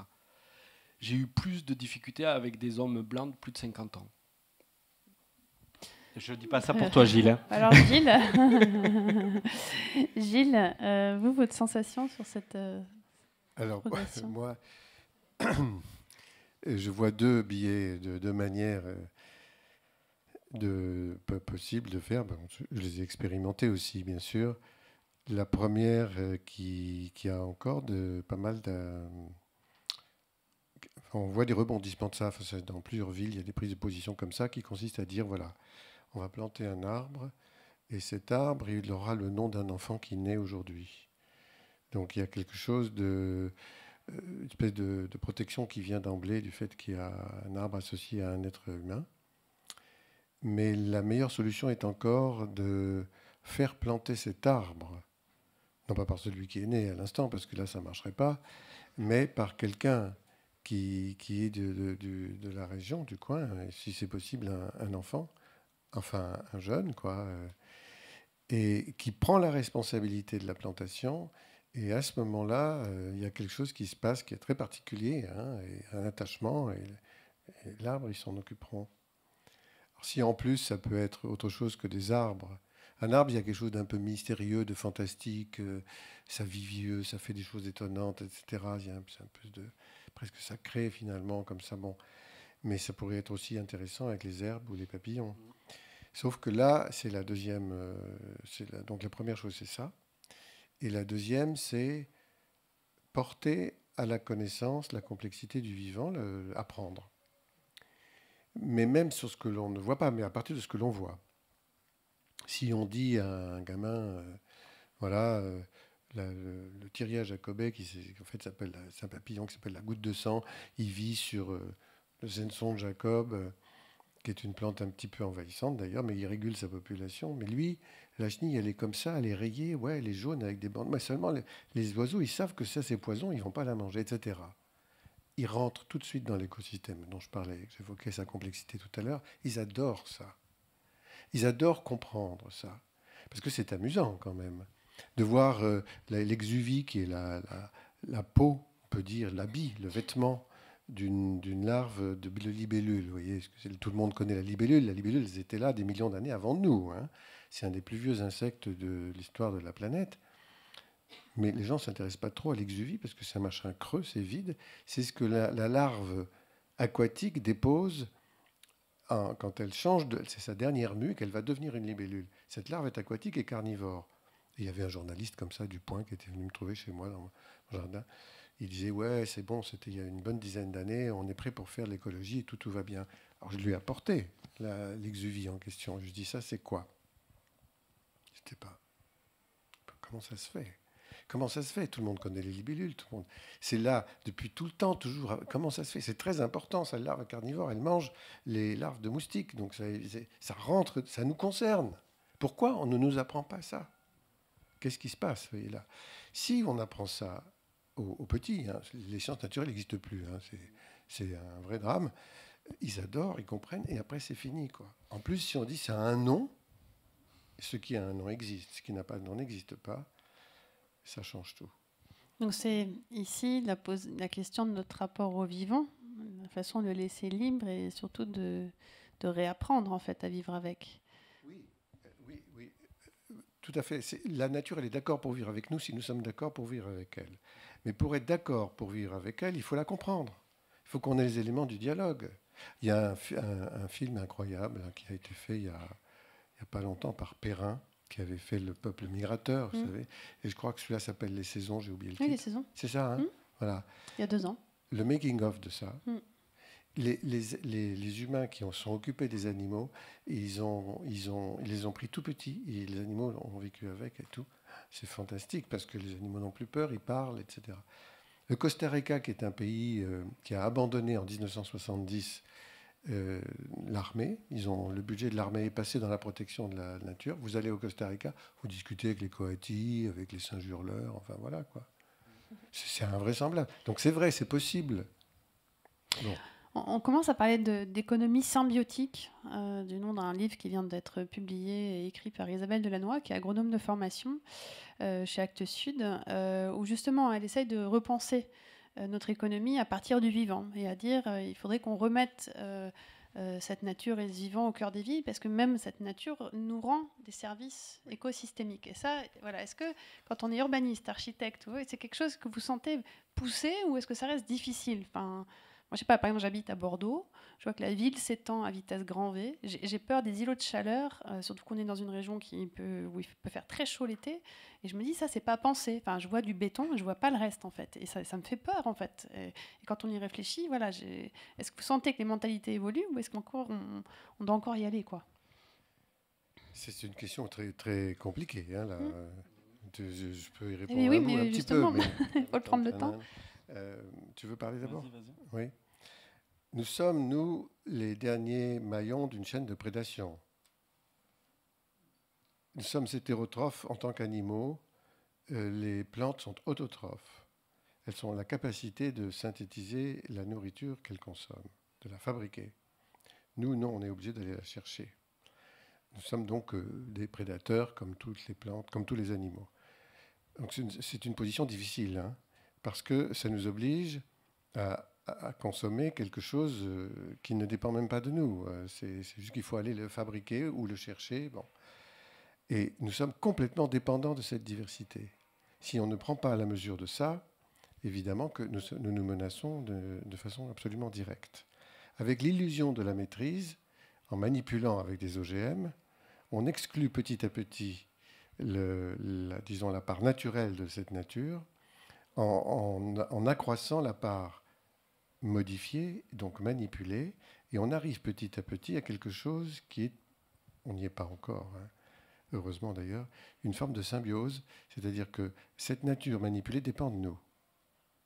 Parce que quand elle se manipule, ce qu'elle fait aussi toute seule, elle le fait pour elle et pas pour nous. Là, c'est manipulé pour nous et donc tributaire de nous. Et la symbiose, c'est un être dépendant d'un autre, un système dépendant d'un autre. C'est le lichen, qui est un champignon avec une algue à l'intérieur. L'un dépend de l'autre. S'il y en a un qui meurt, l'autre tout meurt. Donc la vraie symbiose est dangereuse. Donc c'est pas vers ça qu'il faudrait aller, mais c'est vers un rapport équilibré entre des êtres qui dépendent l'un de l'autre. C'est la question du parasitisme. Nous sommes les parasites d'une nature. Si nous tuons les êtres qui nous font vivre, nous nous tuons. Et si nous mettons en symbiose, là c'est radical, on tue tout, pas que nous. D'accord. Bon. Un autre avis, Alexis Gouin? Je pense qu'aussi on est on est à l'époque de l'autoproduction aussi, où chacun est peut-être plus à même d'être possesseur de son outil de transformation. Et à l'heure du DIY, à l'heure où chacun peut publier sa vidéo sur Internet, où chacun peut aller chercher ses références universitaires. Et donc aussi, peut-être qu'on souffre du fait de ne pas pouvoir assez modifier son entourage. Donc d'un côté, effectivement, les avancées scientifiques sur ces questions agricoles nous tendent à nous dire que oui, on peut aller vers plus de modification de cette nature, mais en même temps, dans notre quotidien d'urbain, on peut de moins en moins modifier notre espace public, notre espace alentour. Donc peut-être que aussi cette question de jardin essaye de répondre à cette question de comment on a la force ou c'est au moins cette envie de devoir changer notre espace quotidien. Et je pense que c'est ça aussi la qualité de ce genre d'espace en plein milieu de la ville. Donc où on puisse se retrouver pour échanger ensemble de comment on pourrait changer nos espaces de vie, notre manière de vivre, et du coup, comment le savoir-vivre aussi, quoi. Thierry? Un mot: inestimable. Inestimable. Dans l'état de connaissance de notre ignorance, il est important, mais alors j'ose la voix parce que ça m'irrisse. Il y a des choses qui sont inestimables, par nature. Et qu'est-ce que c'est tout ce travail de s'évertuer à vouloir évaluer là, d'une manière monnayable, quelque chose dont on ne connaît pas la portée? Et pourquoi vouloir défendre cette chose-là en lui donnant une valeur? Ça veut bien dire l'état de catastrophe et de réduction dans lequel nous sommes. Donc avant peut-être de s'évertuer à essayer de défendre un lézard en lui attribuant 4 milliards d'euros ou de dollars, j'en sais rien, quand même, posons-nous la question de la valeur de notre vie, chacun. La manière dont nous, chacun, dans le quotidien, on lui attribue un sens. Comment ce sens est articulé avec son voisin, avec des êtres non humains, comment on participe à l'état de connaissance. Donc, je ne sais pas à quel point les économistes, les écologues et chacun des scientifiques, dans l'extrême réduction de leurs recherches, arriveront à soi-disant peut-être trouver la formule mathématique qui solutionnera tous les problèmes et tous les maux du monde. Moi, ce que je pressens, en tout cas en tant qu'artiste, c'est que ça ne peut pas se formuler. C'est irréductible. Il y a quelque chose d'inestimable. Et que ce qu'il faut arriver à travailler, c'est justement le désir d'aller vers l'autre, ce qui nous altère, ce qu'on ne connaît pas. De travailler d'un point de vue philosophique, au plus tôt dans le début de vie d'un bébé, pour aller à la rencontre de l'autre et dans ce qu'il ne connaît pas, et d'aller du coup apprendre à connaître, mais pas par la manière dont c'est monnayé et monnayable, par ce qui est irréductible dans l'autre. Et on a un devoir, je crois, surtout dans l'état de catastrophe, de crise d'extinction massive de la biodiversité, de pollution atmosphérique, de contamination de toute la chaîne alimentaire, de malformation, de stérilisation, enfin, tous les jours, on a notre lot de nouvelles, etc. Et qu'est-ce qui se passe? Il y a des millions de gens qui vont voir le Johnny Hallyday. Alors, paix à son âme, et j'espère qu'il va bien se décomposer, mais quand même, nous, on doit se... quand même, on a du travail. Allez. Que le prix de la vie, pour te répondre, le prix de la vie, on lui a donné un coût très vite. On calcule les épaisseurs des réservoirs d'essence en fonction du prix de la vie humaine. Ça, c'est une réalité d'ingénieur, designer. Donc ça, c'est quelque chose qui existe depuis longtemps. La question, du coup, c'est quels sont les outils qu'on peut élaborer, parce que ça reste des outils, la formule dont tu parlerais, qui nous permettraient de pouvoir effectivement avoir d'autres conceptions de qu'est-ce que c'est un capital. Effectivement, c'est inestimable, mais à la fois, on a besoin de pouvoir évaluer la valeur des choses pour pouvoir aussi travailler avec. On parlait tout à l'heure de ces conventions, de comment végétaliser la ville. En fait, c'est quoi ces outils? Et du coup, cette esthétique ou ce mouvement ne pourra passer que par l'écriture ou la création de nouveaux outils normatifs ou assurances. Mais c'est la monnaie de singe. Je veux dire, quand on dialogue avec la maîtrise d'ouvrage ou la maîtrise d'œuvre, etc., on sent bien qu'attribuer une valeur au temps qu'on va passer à planter un arbre avec des gens, etc., c'est de la monnaie de singe. On joue à faire semblant qu'on attribue une valeur. Mais le tout, c'est d'être convaincant. Alors là, c'est pas les masques. Hein. Si quelqu'un de la Grand Paris m'écoute, c'est clair qu'on ne se ment pas. Une dernière remarque, Gilles, avant que je passe la parole. Oui, mais juste une remarque sur ce qui a été dit là. Je n'ai pas lu le livre, comment il s'appelle? L'économie symbiotique. L'économie symbiotique. Il est sorti il y a 2 mois. D'accord. Bon, alors, c'est difficile de parler de ça et de ce que veut dire l'auteur, parce que peut-être que ce n'est pas exactement ce que nous entendons. Bon. Mais à ce propos, qui est celui de donner une valeur au bien commun et de la mettre sur le marché, je rappelle juste les accords de Nagoya, c'est 2010. En 2010, il y a un nombre assez important, très majoritaire de pays de la planète qui se sont mis en accord au nom de la protection de la diversité pour, en réalité, la dénombrer. Ça, c'est très important de la dénombrer, pour la connaître, tout simplement, mais pour la mettre sur le marché avec une promesse de retour de royalties vers les pays d'où ces espèces sont originaires. Mais dans une structure économique telle que celle que nous avons, nous savons très bien que c'est la rareté qui fait le prix. Donc c'est la mécanique directe de la destruction de la diversité et non pas de sa protection. Donc ça, il faut peut-être en prendre conscience. Il n'y a eu aucune publicité de fait sur les accords de Nagoya parce que tout allait bien, parce que tout va bien pour la finance en fait. Alors moi, je vais lire ce truc pour savoir qu'est-ce que... Ah, peut-être juste avant, je voudrais dire... les photos qui ont été montrées par vous deux m'ont fait penser... il y a eu, je parle comme ça, l'axillelle. Vous avez vu les buis qui ont été enlevés, c'est toi? Ils sont morts, hein, vous savez, c'est la pyrale, pardon, la pyrale du buis, ou l'axillelle, c'est sur les oliviers, bon. Pyrale. Alors, cette pyrale, elle arrive de Chine. Attention, elle arrive de Chine et tout. Bon, elle n'est pas encore, il n'y a pas encore la réponse de ce qu'on appelle la réponse de milieu qui va donner un écosystème émergent, mais ce qui est très intéressant, c'est que le frelon asiatique s'y intéresse. Son copain, ils se connaissent depuis longtemps. Hein. Mais le frelon, lui, pareil, il est très bon et montré du doigt, puisqu'il vient d'ailleurs. Il peut être capturé par des poules devant les ruches où les abeilles sortent, parce que c'est ça qui les intéresse, c'est de manger les abeilles. Alors, comme ils ont un vol stationnaire, ces frelons, les poules arrivent à les attraper. Mais plus intéressant, récemment, et c'est au Jardin botanique de Nantes que ça s'est passé, dans un endroit qui est une sorte de tourbière où il y a une plante carnivore, qui est un sarracenia, on a vu que c'était l'animal que voulaient les sarracéniens, c'était des frelons asiatiques, pas les nôtres. Donc il y a un truc incroyable. Les frelons sont attirés par... Alors on est dans la situation incroyable où on a une plante américaine, parce que ces sarracenia carnivores sont en fait origine d'Amérique, qui vient réguler une population d'insectes asiatiques en Europe. Spécial, hein, c'est intéressant. Bon. C'est la mondialisation. Voilà. Est-ce que vous avez des questions? Levez la main, on va vous donner un des 3 micros qui sont là. Et je vais vous demander de vous lever et de vous présenter, s'il vous plaît. Donc il y a une question au fond de la salle. Merci.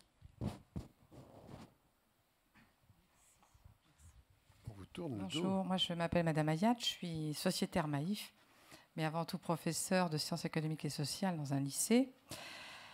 Et puis j'aurais 2 questions à double titre, en tant que prof, mais aussi en tant que vice-présidente d'une association de locataires dans le Paris 11e.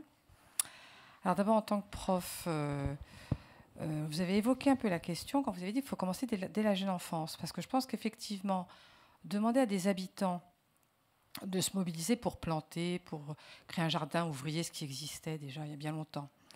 Alors il faudra du temps. Moi, je pense que c'est les personnes qui ont du temps qui peuvent s'y consacrer un peu plus que les cadres qui bossent beaucoup et qui rentrent tard le soir. Bon, voilà, je pense qu'à Paris, il y a quand même une pression sur le travail. Donc ça pourrait commencer dans les écoles comme avant, parce que je me souviens qu'il y avait des jardins dans les écoles. On apprenait aux gamins à planter. Bon, alors, est-ce que le ministre de l'Éducation nationale ne peut pas être justement sensibilisé à cette question? Je pense que ça, c'est à chacun d'entre nous de mobiliser les associations de profs, les syndicats, etc. Bon, ça, c'est une première chose. Deuxième chose, vous avez parlé du marché, mais Jean Tirole a écrit quelque chose d'important, prix Nobel d'économie quand même sur les biens communs. Donc je pense quand même qu'on peut dire que Jean Tirole, c'est un libéral. C'est comme le prix Nobel d'économie. Je pense qu'il ne dit pas que des bêtises. Et je pense qu'à un moment donné, il faut évaluer. On ne peut pas dire, voilà, on plante. Et puis, moi, j'ai vu Demain, j'ai passé à mes élèves le documentaire Demain, qui est extraordinaire. On a quand même 10 ans de retard sur les États-Unis et le Canada. Enfin, je pense qu'à un moment donné, on s'inspire quand même de ce qui s'est passé ailleurs, en Angleterre, en Australie. Donc, nous, on dit on végétalise. Mais c'est quand même... Moi, quand j'ai vu ce film, je me dis, bah, tiens... Ils ont commencé avant nous, hein. Ça fait 10 ans qu'ils ont commencé. Même, si, parce que monsieur, vous rigolez, mais moi j'ai vu dans le reportage, j'ai une bonne mémoire, là où, pas Seattle, c'est à Détroit, à la crise des subprimes. Moi j'ai vu dans ce documentaire un truc très intéressant, c'est que des gens complètement paumés, qui étaient au chômage, qui sortaient de prison, ils ont repris du sens dans la vie en faisant travailler la terre. Donc c'est vrai que ça a donné du sens à ces gens. Hein. Ça n'a pas donné du boulot, mais ça leur a donné à bouffer. Donc ils ont bouffé. Voilà. Et puis, troisième point, je ne vais pas monopoliser la parole. Moi, justement, on doit végétaliser une rue. Donc, moi, à qui je fais appel? Permis de végétaliser. Je fais appel à qui? À Paris Habitat? La mairie du 11e? Qu'est-ce que je fais? Donc, après, voilà, vous demandez aux gens, on va sensibiliser les locataires. Moi, je veux bien une association, je vais mobiliser dans ma rue. Mais à qui je m'adresse? Comment je fais? Vous voyez, c'est toutes ces questions qu'on ne sait pas forcément, même quand on est dans une assoce. Merci.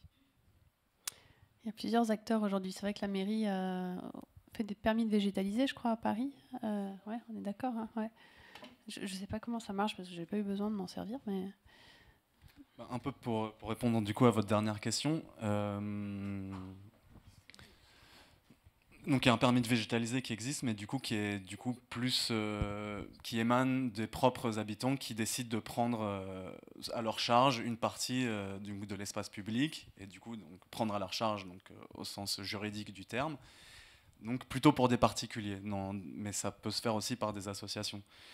Après, effectivement, aujourd'hui, c'est la manière la plus simple qu'a réussi à faire la mairie de Paris pour pouvoir donner presque la propriété en fait sur cet espace, pas la propriété, mais au moins l'usage, la gestion. Du coup, on est aussi dans une question de délaisser de la gestion par les pouvoirs publics. Donc ça pose une double question sur le désengagement aussi de la mairie de Paris par rapport à ces espaces-là et comment peut être fait le suivi. Après, très pragmatiquement, comment faire, par exemple, sur d'autres associations où d'autres gens sont un peu dans la même question que vous, et ils font souvent appel à des universités ou à des écoles, notamment l'école de paysage de Versailles, mais il y en a d'autres, et c'est souvent aussi une manière d'intégrer voilà, des universitaires à la réflexion aussi de comment transformer ces espaces-là et leur appliquer aussi une esthétique et une manière, une gestion qui pourrait être intéressant et être utilisée. Après, il y a plein d'associations, de constructeurs, il y en a quelques-uns présents dans la salle, qui font aussi ce genre de programme. Et effectivement, ouais, voilà, je pense... et des artistes, ouais, aussi. Enfin, je pense que ça doit être une construction collective. Gilles ? Oui, c'est une question très, très importante et un peu inquiétante. Cette histoire-là qui consiste à... Enfin, qui finit par pousser les habitants à faire quelque chose en se mettant dans la désobéissance absolue, c'est-à-dire hors la loi. Bon, voilà. Mais c'est peut-être aussi comme ça que ça peut marcher. Parce que Enfin, cela dit, à Paris, on est dans une situation assez un peu privilégiée depuis quelques années. Hein. Depuis la première mandature de la Noé, il y a eu vraiment tout à fait une autre politique. Et c'était terrible avant. Mais bon, si, c'est encore compliqué. Et justement, parce qu'on parle du droit de végétaliser, bon, les plantes, elles arrivent où elles veulent, absolument partout. Est-ce qu'elles ont demandé la permission ? On peut se poser la question. Les expériences que j'ai où nous avons pris le terrain, c'était à Stolac, en Bosnie-Herzégovine, à Lecce, dans les Pouilles, et puis même à Lausanne, dans le Vallon, font que, comme c'est fait par des gens qui ne sont pas du tout mal intentionnés, qui ont des projets extrêmement intéressants, la mairie, au bout d'un moment, elle dit oui. Les institutions, les officiels disent « Ah bon, d'accord, bah oui, c'est une bonne idée », et finissent par aider, par apporter de l'argent ou du matériel. En somme, ça part du terrain, quoi. Et c'est un peu dommage d'en arriver là, mais en même temps, au lieu de demander, ce serait simple, effectivement, une autorisation, et on vous la donne, et on sait à qui s'adresser. Là, on ne sait pas. Et on attend, et ce n'est pas possible, il faut prendre le terrain. Je vais juste, parce que je rigolais sur les États-Unis, hein, mais donc du coup, je réinsiste, je rigolais sur les États-Unis. D'accord ? Donc Détroit, c'est pas forcément les États-Unis, ou oui. Certains quartiers de Détroit, c'est pas forcément les États-Unis. L'Oregon, c'est pas exactement l'État de Floride.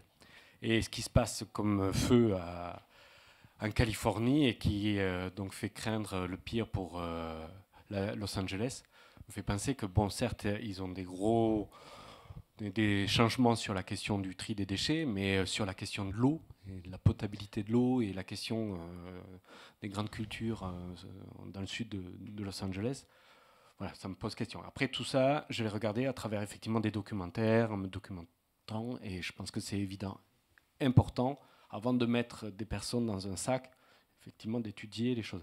Ce qui me fait penser du coup à dans les écoles. Avec Eau de Rose, on a planté ce rang de rosiers à côté d'une école. Et ça n'empêche pas les enfants de sortir de l'école et de créer des interactions comme ça entre les services des espaces verts, un collectif d'habitants qui parraine ces rosiers et les professeurs, et de développer comme ça des interactions. L'écosystème ne doit pas s'arrêter à des murs. Et là, effectivement, donc je reprends un peu sur la notion d'espace public en France, qui est soumis à un idéal de public qui a stérilisé les initiatives collectives, puisque du coup, on s'est tous sentis tributaires d'un service public, parce que celui-ci est censé œuvrer pour un public.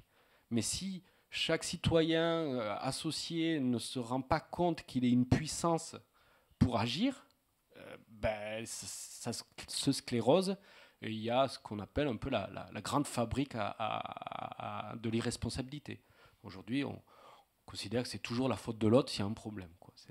Donc du coup, c'est là aussi un processus artistique qui peut aider à changer les représentations, peut parfois être peut-être plus efficace qu'un slogan, une communication qui, au final, ne concerne que ceux qui ont réussi à avoir accès à cette petite information. Et encore une fois, une action artistique, peut-être, mais on s'en fout, en fait, que ce soit une action sur le terrain. Et donc ça pose la question de la légalité, mais la légalité, elle est plastique selon, encore une fois, comment ça crée public et comment on sent que ça fait du bien. Voilà. Est-ce qu'il y a d'autres questions? Allez-y, je vais vous prendre peut-être 2 questions à la fois. Levez-vous s'il vous plaît. Alors, on va prendre 3 questions. Jean-Baptiste Ingold, je fais partie d'un collectif d'habitants autour de la place de la Nation et où il y a un projet de la ville de végétaliser beaucoup plus. Donc nous, ce qu'on a dit, puisqu'on a pensé que c'était des choses qui allaient prendre beaucoup de temps, on s'est dit on va végétaliser autour de chez nous. Donc on a utilisé ce permis de végétaliser et on a commencé par créer une 50aine de petits jardins autour de la place, autour des arbres. Maintenant on en a près une 100aine et il y a eu un collectif un petit peu comme vous, avec aussi une dimension un peu artistique, qui est venu sur la place. C'était pas, nous on ne le savait pas à l'époque quand on a créé le collectif, qui s'appelle Coloco, et qui était censé effectivement impliquer les habitants dans la création de cette végétalisation. En fait, l'expérience que nous on a eue par rapport à ça, c'est qu'il y a eu des événements dans lesquels les élus sont venus, ont cassé du macadam, on a fait venir des enfants des écoles pour planter, mais il n'y a pas eu vraiment la volonté réelle d'impliquer les habitants et surtout de répondre, à mon avis, ce qui était le plus logique, qui aurait été que cette agence aurait aidé les agents de la ville à changer de culture, à cultiver avec les habitants sur cet espace vert un peu délaissé qui est au milieu de la place. Et bon, en discutant à la fois avec l'agence, qui sont des gens très sympathiques et très intelligents, et puis aussi avec des agents de la ville, et puis leur chef, etc. On comprend en fait qu'il y a un problème culturel. Enfin, c'est très difficile pour la ville de changer ça. Les jardiniers, ils sont organisés un truc qui s'appelle des brigades de 5 personnes. Et puis entre l'ingénieur qui est à la tête simplement de l'arrondissement, il y a 5 niveaux hiérarchiques. Et en parlant avec les jardiniers, ils nous ont dit, mais nos chefs nous ont dit, il ne faut surtout pas travailler avec l'agence. Et l'agence nous a dit, mais on n'a pas reçu pour mandat de travailler avec les... Okay. Donc il n'y aura pas de suite en fait. Il y aura un affichage, mais pas de suite. D'accord. Merci pour votre expérience.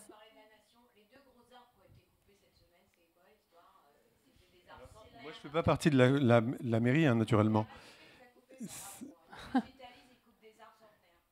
Voilà. Alors, ils ont été plantés au moment de la... Il y a de quoi. Une question derrière. Levez-vous aussi, s'il vous plaît, puis il y en aura une autre par là aussi.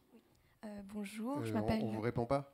Si, je prends les 3. Parce que comme on court après le temps, je fais poser 3 questions et je vous laisserai répondre de manière un peu groupée, parce que sinon, on va me taper sur les doigts après. Bonjour, je m'appelle Angèle et je suis illustratrice. Et en fait, moi, c'était plutôt une remarque que Gilles Clément a faite, qui m'a interpellée, que je vais essayer de tourner en question. Enfin, je ne suis pas sûre que c'est vraiment une question, mais à un moment où vous parliez du fait que... oui, qu'il y avait des espèces qui étaient introduites et en fait qui s'adaptaient très très bien dans le climat. Et comme on parle beaucoup de culture hors sol aussi, et le parallèle que vous avez plus ou moins fait avec les frelons asiatiques, je voulais juste connaître un peu plus votre point de vue sur ça, en fait, justement sur le... qu'est-ce que pour vous ça signifierait en fait au niveau de la globalisation d'une agriculture, quoi. Je pense que ça touche un peu cette question-là, en fait. Je ne sais pas si c'est super clair. L'agriculture, je ne sais pas si ça touche l'agriculture. C'est une mécanique qui a toujours existé, le brassage planétaire. C'était là avant que les humains ne soient sur la planète. Le vent, les courants marins, les oiseaux, les animaux transportent énormément de semences, etc. Donc c'est quelque chose, vous voyez, les humains viennent d'arriver, il n'y a pas si longtemps. Non. Et dans le parcours, les chênes qui sont chez nous, vous voyez, les chênes qui sont un peu sacrés aussi, les druides en ont fait leur... Voilà, eh bien non, ils n'étaient pas là il y a 10 000 ans. 10 000 ans, c'est pas si vieux, vous voyez, donc il n'y avait pas de chênes, quoi. Qu'est-ce que ça veut dire que de se traumatiser à propos d'une arrivée? C'est vrai que ça crée des désordres, qui sont des désordres d'équilibre momentanément, mais il y a une réponse du milieu, il y a ce qu'on appelle la naissance d'un écosystème émergent. Ça prend du temps, mais ça crée des nouveaux paysages, et ça, c'est le mécanisme de l'évolution depuis toujours. Nous l'accélérons, c'est tout. Une autre question. Bonsoir, moi je m'appelle Delphine, je suis un de ces cadres un peu pressurés par le monde du travail et qui n'a pas beaucoup de temps à consacrer au jardinage. Moi je voulais à la fois réagir par rapport à certaines choses que vous avez dites et qui m'amènent à une question. Plus j'ai eu la chance de grandir à Saint-Germain-en-Laye, donc à côté de la forêt de Saint-Germain-en-Laye.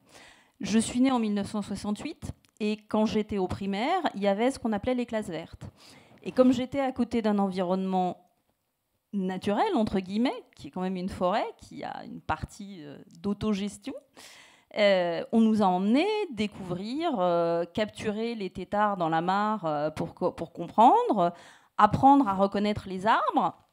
Pour être franche, à part le chêne et quelques-uns, je suis absolument nulle aujourd'hui. Mais par contre, je pense que ça m'a donné le goût d'apprécier, de regarder et de me dire, en regardant un arbre, c'est beau, de m'émerveiller devant la beauté, l'âge, la majesté ou tout simplement l'existence de ça.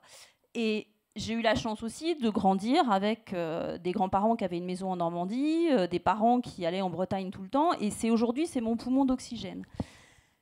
Ma question, mon fils, lui, il a eu la chance d'avoir un petit jardin potager dans son école parce qu'il était à Antony au départ et qu'il y a de l'espace. Et ma question à moi, elle est un peu là. C'est-à-dire, aujourd'hui, comment on fait pour trouver cet espace? Je ne parle même pas de la légalisation, de comment on se l'approprie, mais où est-ce qu'on peut le trouver, cet espace, pour ramener de la nature et pas seulement, je dirais, des plantes. C'est-à-dire pas seulement ce que vous avez montré dans cet immeuble italien, même si c'est très bien, je trouve que c'est mieux que rien, mais comment on fait pour ramener de la nature? C'est-à-dire des plantes, mais aussi des plantes qui... Je pense que dans la nature, il y a quelque chose, c'est des plantes qui nous échappent en partie. C'est-à-dire que ce n'est pas quelque chose qu'on domestique. Et comment on fait justement pour le trouver, cet espace, et pour et quelque part pour lui donner le petit coup de pouce pour qu'après il se débrouille tout seul? C'est le champ libre, je crois que c'était une expression de Gilles Clément. Je vous laisse répondre. Donc, il y a cette remarque qui a été partiellement traitée, mais il y a votre demande sur les échelles hiérarchiques qui font qu'une décision peut être très longue à implémenter, et cette remarque aussi sur comment est-ce qu'on laisse faire. Pour la question où trouver cet espace, je pense que en première classe, dans l'aéroport Charles de Gaulle, dans le coin VIP, effectivement, il y a de l'air frais et ce calme et ce bruit d'eau et de cascade. Et je pense qu'aujourd'hui, c'est ça le problème, en fait, c'est qu'on le trouve seulement dans l'espace première classe, dans l'aéroport Roissy-Charles de Gaulle. Bon, en Bretagne aussi, mais pour te dire qu'on parlait tout à l'heure de la mercantilisation de ce calme. Et en fait, aujourd'hui, c'est devenu un luxe. Pour avoir du calme et pour avoir l'odeur de la rivière et son bruit, c'est devenu un luxe. Donc effectivement, comment on pourrait l'avoir aujourd'hui à Paris, où on est tous en train de se battre pour 1 mètre carré? Peut-être c'était la réponse qu'on te faisait tout à l'heure. Il faut s'organiser, il faut se battre pour avoir cet espace. Et il sera jamais dû en fait pour ces mêmes questions de rareté, et qu'aujourd'hui on peut pas tous partager, enfin selon le marché on pourrait pas tous partager ces espaces, donc on sera obligé de les créer de toute façon. Alors moi j'ai l'habitude de concevoir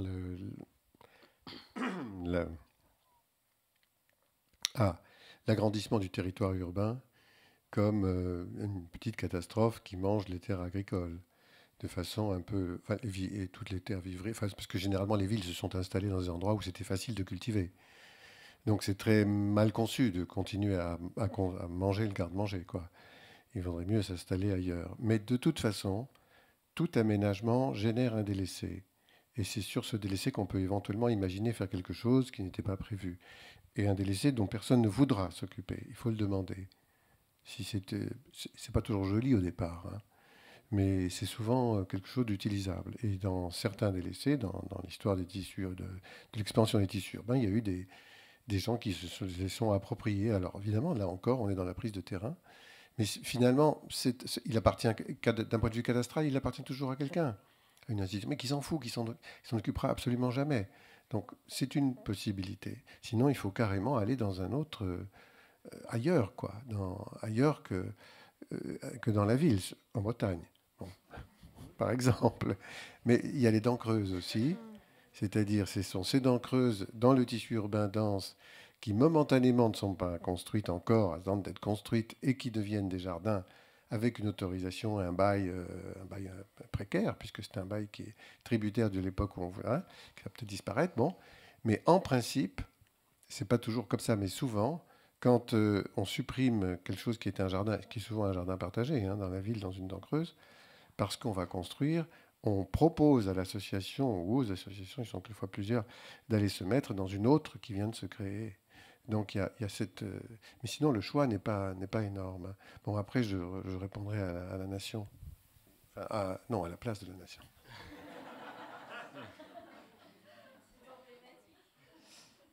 Je me permets de répondre parce que je suis actuellement partagé. Effectivement, j'avais presque envie comme réflexe de dire pourquoi vous n'habitez pas en Bretagne ? Et pourquoi ce travail si harassant ici, s'il ne vous contente pas, pourquoi pas le remettre en question ? Et ça, c'est une question. Hein. C'est pas mais je pense qu'à un moment donné, c'est bien d'agir. Ensuite, il y a une autre chose, c'est votre voisin, votre voisine, à 100 mètres, à 50 mètres, à 300 mètres. Il y a aujourd'hui, notamment peut-être du côté de Saint-Germain-en-Laye, peut-être des pavillons avec des jardins qui sont aujourd'hui délaissés parce que les personnes âgées ne peuvent pas vraiment y travailler. Ou il y aurait peut-être à réfléchir sur d'autres rapports entre l'espace privé et l'espace commun, la rue. Et donc je pense que ça, c'est aussi important de travailler toujours les questions à partir de ce là où on a un pouvoir d'agir qui est facile quand même pour commencer à agir, quoi. Et donc taper à la porte de son voisin pour lui demander du sel ou un tire-bouchon, ça on sait très bien faire. Alors boire, pas de problème, mais pourquoi pas boire et en plus cultiver le vin qu'il fera. Enfin voilà, tout ça c'est des propositions de solutions. Place de la Nation, une petite remarque du coup avant qu'on... Oui, Coloco a en charge 2 places, place d'Italie et place de la Nation. Vous savez, c'est une décision de la maire de Paris de transformer certains espaces, et notamment quelques places, toujours en les conservant en place, mais en espaces plus réduits sur le plan de la circulation des voitures pour donner de la place à la végétation, qui peut être... c'est pas toujours facile d'imaginer qu'on pourrait en faire un lieu de production vivrière, parce qu'on est dans les gaz d'échappement, là, mais ça peut être quelque chose de plus intéressant pour les gens qui habitent alentour. Alors, il y a la place Gambetta aussi qui fait partie, mais Coloco n'a que 2, hein, enfin, c'est déjà beaucoup. Et effectivement, je n'ai pas reparlé récemment, je les connais bien, avec eux sur la question de la place de la Nation, mais partout, il y a ce problème que vous avez évoqué là, qui est vraiment compliqué.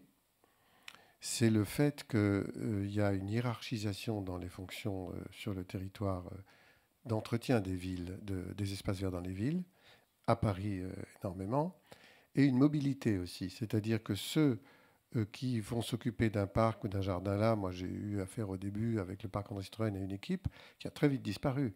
Pareil, c'est un peu différent avec le musée du Quai Branly parce que là c'est en concession et ils font venir une entreprise. Et j'arrive à discuter par contre là, mais enfin bon. C'est quand même mieux s'il y a des gens qui sont attribués et qui peuvent investir le lieu, mais même affectivement se lier à ce lieu pour le jardiner. Et là, tout devient beaucoup plus facile. Je mets des guillemets là aussi parce que c'est pas toujours très très facile. Donc oui, ils se sont. Mais le projet, il n'est pas fini. Hein. Mais comme je vais les voir bientôt pour d'autres choses, moi je leur dirai ce que vous m'avez dit. Parce que je pense que c'est très très important qu'ils se remettent en contact avec vous, avec ceux qui représentent les habitants et qui vont peut-être participer, utiliser l'espace et tout. Il ne se passera rien de bien si ça ne se passe pas comme ça. Hein. Oui.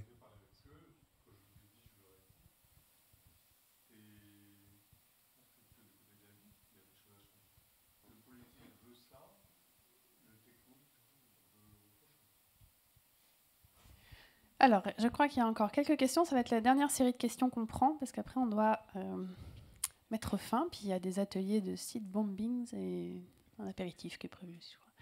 Je vous laisse poser vos 2 questions. Oui. Merci de vous lever, s'il vous plaît, et de vous présenter. Jean-Pierre Cruz, donc moi, j'habite dans une petite ville de banlieue, à Chimazara.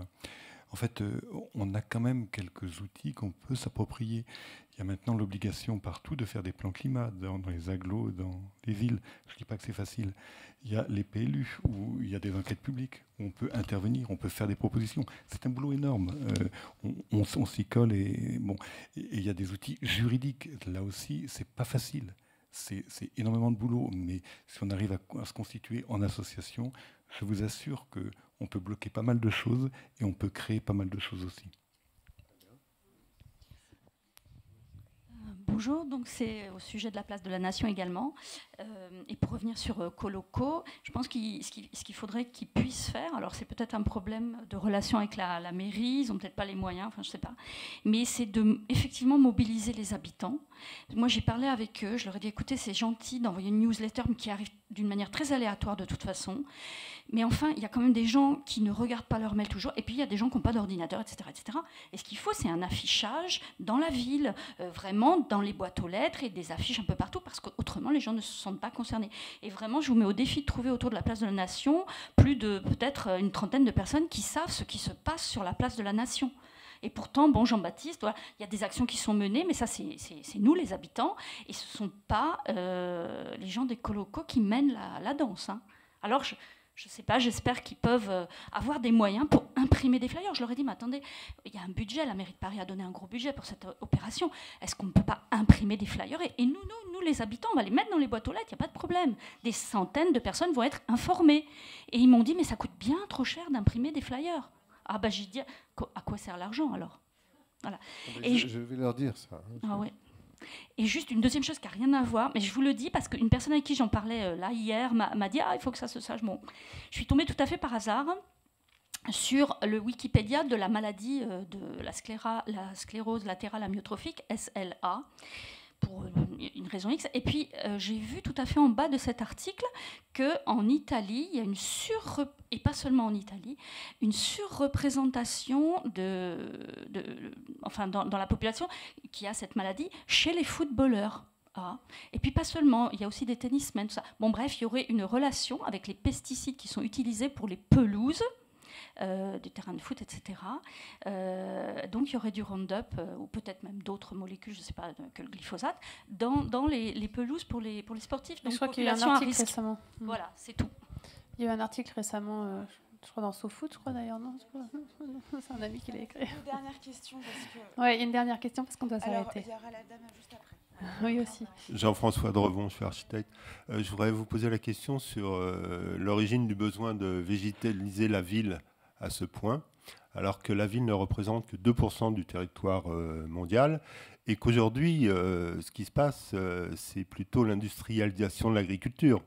Et aujourd'hui, dans les champs, c'est pas du maïs ou de la pelouse, hein, c'est des data centers, c'est des élevages intensifs, etc. Donc, il faut peut-être pas oublier qu'il y ait des enjeux qui sont peut-être beaucoup plus importants, mais peut-être moins visibles. Alors, ça c'est une question très importante, oui. Le besoin de revégétalisation vient du fait que maintenant vous avez plus que 50% de la population humaine qui est partie en ville, et chez nous, ça c'est sur la planète, chez nous c'est plus que 70. Je crois que même on est encore au-delà. Ça veut dire que presque tout le monde est dans la ville et a besoin de ça. Quand on sait la valeur thérapeutique du jardin, ne serait-ce qu'en le contemplant, mais surtout en y mettant les mains, peut-être le mot est trop fort, thérapeutique, mais d'équilibrage de l'individu, on en a besoin, effectivement. Mais ça répond à... C'est presque impossible de vivre autrement, quoi. Et tout le monde ne peut pas prendre le train et le TGV ou l'avion pour aller dans un joli endroit tous les 3 jours, tous les week-ends, quoi. Voilà. Ça, c'est un peu le problème. Bon, vas-y.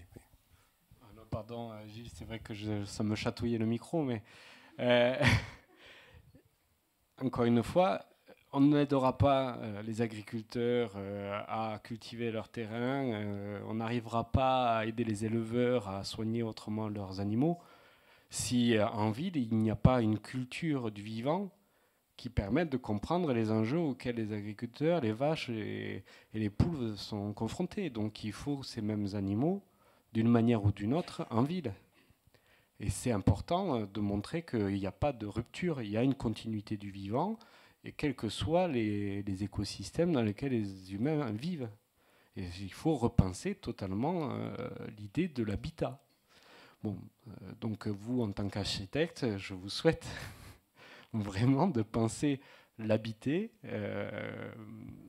avec toutes ces questions-là, parce que c'est pas possible. C'est ce qui s'est passé dans les années 50-60. On a séparé culturellement les choses à un point que ça cause des drames encore aujourd'hui, quoi. Ensuite, concernant l'agriculture, c'est très clair qu'il se passe tous les jours des choses catastrophiques dans ces territoires. Et c'est clair que si on ne va pas y habiter, si on ne va pas réinvestir Roanne, si on ne va pas réinvestir Bourg-en-Bresse, si on ne va pas réinvestir des villes montagnardes aussi, eh bien, autrement que pour faire du ski, d'ailleurs, si on n'y va pas en tant qu'étudiant en médecine, faire sa médecine là-bas, etc., si en tant que veto, on ne va pas là-bas plutôt que s'occuper des caniches du 16e, c'est... Voilà, donc intensifier les interactions entre les différents types de territoires et d'espaces, c'est important. Et que ça passe surtout pas par Internet, la téléphonie et les écrans de télévision, parce que c'est ce qui a causé aujourd'hui toutes les barrières culturelles et les problèmes de dialogue qu'on a aujourd'hui. Et l'amour est dans le pré, c'est la haine. Voilà, c'est tout. Je crois qu'on va s'arrêter. Ouais, parce que moi, je dois prendre un train, en fait. C'est très concrètement quelque chose de très... Je vais courir, du coup. Allez-y. C'est moi qui dois parler ? Oui. Bon. Est-ce que vous avez entendu parler de la ville de Grenoble ? Est-ce que vous savez ce qui s'y fait sur le plan de l'habitat ? Oui ? Villeneuve, ça vous dit quelque chose ? Voilà. Bon, moi, je pense que c'est un très bon exemple à suivre. Ce n'est pas forcément lié à la végétation, hein, mais cela dit, il y a un maire qui est génial. Ça, c'est très important. Alors, juste peut-être rappeler ce qui s'y passe, parce que si c'est un exemple, je ne sais pas si tout le monde est au courant. Oui, Éric Piolle, on est d'accord, mais voilà, est-ce que c'est la culture sur les toits à Grenoble ? Enfin, je ne sais pas si tout le monde sait... Bon. Moi, j'ai fait un atelier récemment avec les responsables des élus et des responsables des espaces verts de la ville de Grenoble. C'était extrêmement intéressant parce qu'ils posaient des questions pour savoir comment on réintroduit la diversité partout. Quelles sont les méthodes, et dans les quartiers de Grenoble qui ne sont pas tous les mêmes. Mais je ne connais pas particulièrement le cas de Grenoble. Mais cela dit, il y a une prise de conscience. Oui. D'accord. Le quartier de la Villeneuve. Bon, on ira voir alors. Merci. Je suis obligée d'arrêter. Merci à tous les trois pour vos interventions. Merci à vous. Et vous pourrez retrouver cet échange a été intégralement filmé, donc vous pourrez le retrouver sur la page Facebook du Maïf Social Club, si vous le désirez. Merci beaucoup. Et donc, prochaine rencontre le 6 janvier, un samedi, pareil, à la même heure, avec cette fois-ci Joël de Ronet. Bonne fête à vous. Au revoir.